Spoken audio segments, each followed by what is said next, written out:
Turkmaniston o'rtasidagi bozordaman, asosiy Turkmaniston tarafdaman. Ya'ni Turkmanistondagi maishiy texnikalar va boshqa savdo-sotiq vajlarini O'zbekiston bilan bahosini solishtirib ko'rish uchun maqsadimda keldik.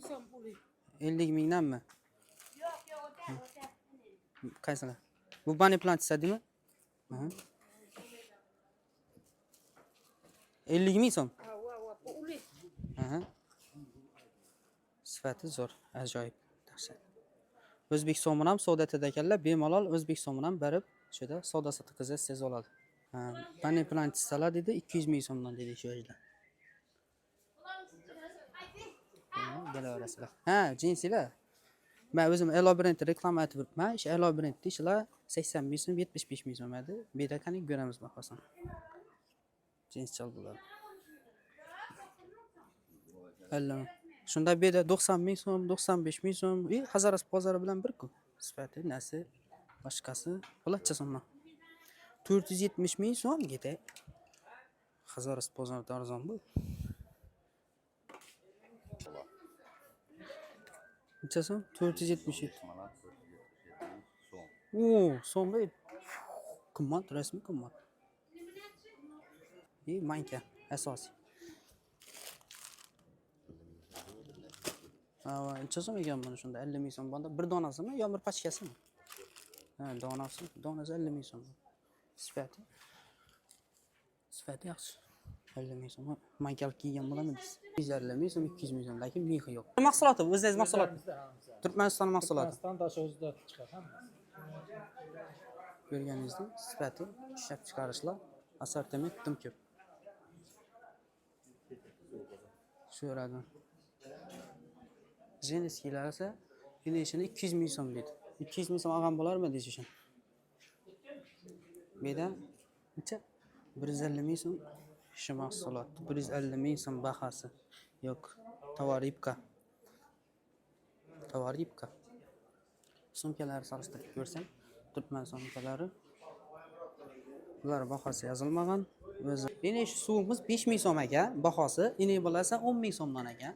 Ko'rganingizdek, birsini sotib oldim, O'zbek so'midan sotib oldim. Qani ichib ko'ramiz.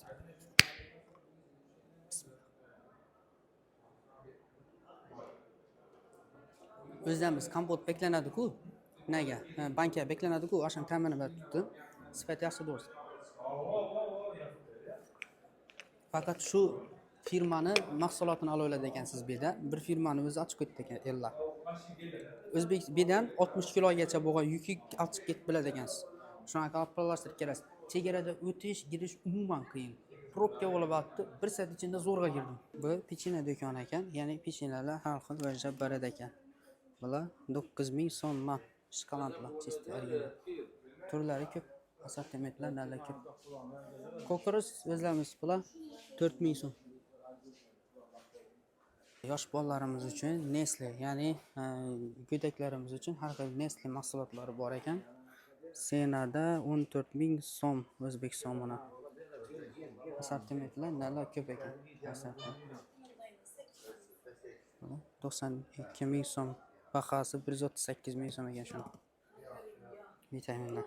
Birsini olib ko'ramiz. Jo'ram aytadi, katta deb qani ko'ramiz sifatini. Egagan 90% odam faqat videoga olib internetda chiqaraman degan maqsadda keladi. Ko'rganingizdek, bu yerda shirinliklar Nestle yaxshi ekan. Bu birinchi reklama etganim suv. Birdan girib ko'ramiz baholarini. Bu yerda vlajniy shunday vajda sotiladi ekan. Ish vajasi 12 ming so'm dedi. 120 dona turadi ekan ichida vlajniy. 12 ming manat, 12 ming so'm. So'mdan ham savdo etadi ekanlar bular. Eda asosiy kelgan odam faqat video olib internetda chiqarish maqsadida kelar ekan. 2000 so'm bahasi.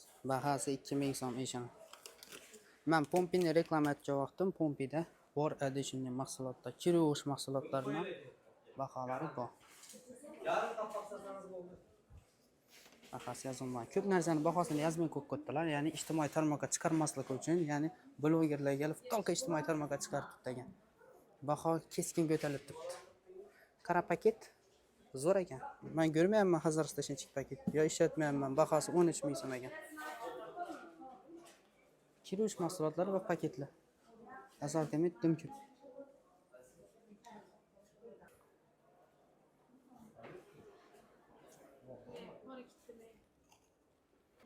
Shug'uli do'kon menga yoqdi. Takasi bor ekan, taka o'g'ir ekan, dim o'g'ir ekan buni. Men nog'ish dedim buni. Zo'r atmosferasi bomba. Mijozni kutib olish, mijoz bilan gaplashish, muomalalari dahshat ekan. Yuqori kodida ko'rgan 6.433.000 so'm ekan. 6 million ag'am bo'larmidingiz? Aytama, asosiy Shevajda avval bizlarda ko'p bo'ladi, turkmanlar, g'olalari, turkmanlar. G'olalayna. Baholari yozilgan. Hozir bu manatda yozilgan ekan, so'mda yozilgan emas, lekin shu g'ola do'konni tavsiya etadim, zo'r vajib bor ekan. Mana shu g'ola do'koni duruzilishi, atmosferasi demayapti. Qo'lda do'qilg'aysa. Ko'p narsalar qo'l mehnati dedi. Sifati zo'r. Bir dona joy namoz olaman, xudo xolasa shudan sizlarga yetib beraman.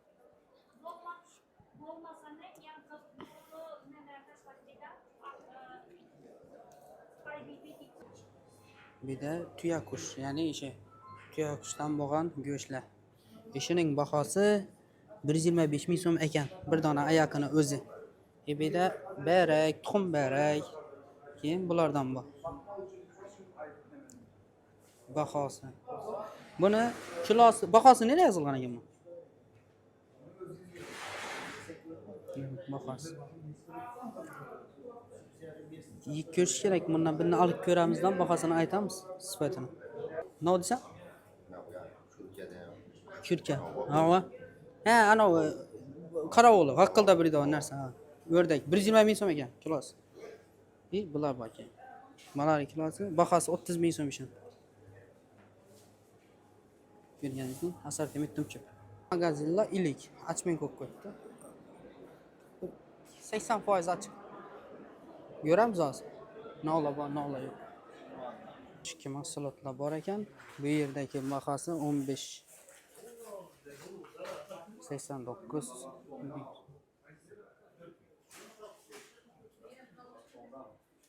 Yok manatta. 21 ming so'mga ishlash.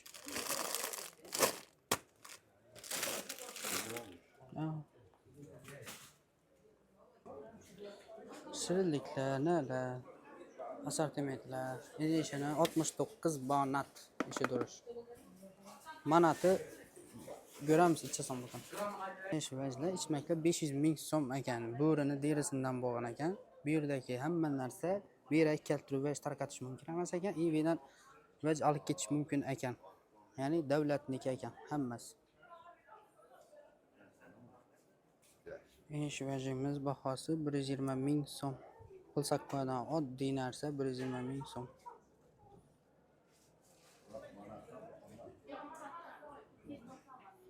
Keyin havodan sana zo'r narsa topdi o'yna. Bahosini bilmalaganman. Bahosi yozilgan. Zo'r narsa. Turkman bozordagi birinchi etajimizdagi baholari ko'rdingizlar. Hozir ikkinchi etajga chiqamiz. Meni endi o'zimning shaxsiy fikrim, bu yerdagi ko'p narsalar Turkmaniston tarafidan belgilangan narxda sotilib turibdi. Ya'ni kimningdir magazin olgandan keyin shu bahoda sotilishi kerak. Men bularga taklif bildirdim. O'zim shu yerga kelsam, sana topshirsam, ishvajimni sotib berasanmi? Men Jenskiy gunagimni sotib berasanmi desam, yo'q dedilar. Ya'ni bu yerga topshirish mumkin emas ekan. Faqat davlat standartidan, ya'ni firmang bo'lsa, firmang kelib turib topshirishi mumkin ekan. Buning ham uchun ham Turkmanistonda savdo sotiqlarni Turkmanistonda bo'lishi kerak ekan firma. Gapni qisqasi berak keltirib tovar topshirib bo'lmaydi ekan. Siz o'zingizni mahsulotingiz berak kelib bilmaydi ekansiz. Bu yerda sotish imkoniyati yo'q ekan. Bu yerdan faqat olib ketasiz. Kiyimlaring ham bahosini ko'rdingizlar, oziq-ovqating ham bahosini ko'rdingizlar. Meni fikrimcha ichimlik suv va ichadigan vajlar bahosi arzon, ko'p narsaning bahosi, kiyim-kechak, boshqa narsalar bahosi esa Hazaras bozoriga nisbatan bahosi ancha qimmat va sifatan past. Qishki vajlar yo'q desam ham bo'ladi. Blogerlar maqtagani challa emas ekan. Internetdagi vacha ko'psini ishonmang, gapni qisqasi.